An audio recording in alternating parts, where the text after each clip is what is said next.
Good morning, guys. How you doing? Dr. EG3. Man, had a great weekend. Hope this morning is going good for you and you guys enjoyed yourself this weekend. Had a good weekend, man. We hung out this weekend. Me and wife went on our first date since we had the kid. It was a real good time. Actually went to the movie, saw a real good movie. Actually, my wife begged me to go see. Maybe you guys heard this little small movie, a Disney movie called Aladdin. Man, wait, who am I kidding, man? I wanted to see it. I was a kid in '92. Was really excited to see it. And actually, it was a real good adaptation. Actually, they did a good job staying true to form, so it was actually pretty cool. But watching the movie again as an adult, there was one scene that struck out to me, and it wasn't like the one where Will Smith was this giant weird orb kind of thing. I think he did a good job of owning it and making Genie himself. The song and dances were pretty cool. But there was a scene where Jafar, had convinced Aladdin. I took him over, and he was explaining what the Cave of Wonders were, right? What it was.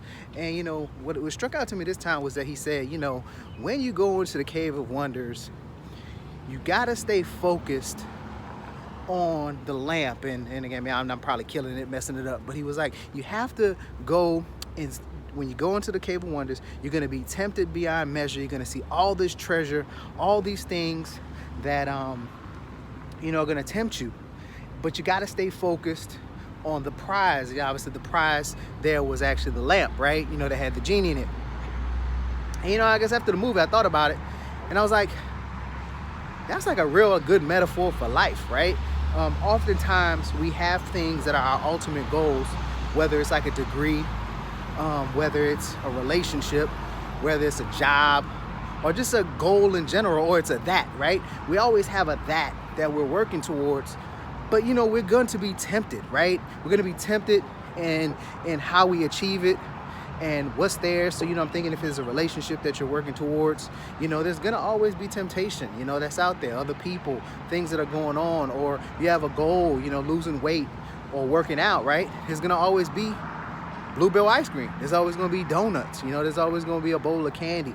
And it's like, how do you stay focused on the things? How do you keep the main thing, right? So it's how are you going to be able to make sure you react? Because sometimes when we talk about commitments, commitment is doing the actions that honor what you say are important, well beyond when the feeling when you made that promise has gone. So, I think about that, just, how do you keep the main thing? I want to hear, I try myself to, stay focused. I tell, my wife all the time, or just people I talk to, that, I try not to act out of emotion, because, if you wait a few minutes, your feelings are going to change. So I always say, don't let your feelings tell you how you're going to feel. But anyway, in the comments below, or just, comment, how are you keeping the main thing? Because otherwise, those of you who saw the movie, no spoilers, when you're tempted and you touch those things or engage in those things that are not the main thing, it can cause a lot of destruction in your life. So just be mindful. Again, comment below. How do you keep the main thing and not be tempted? Talk to you later, guys.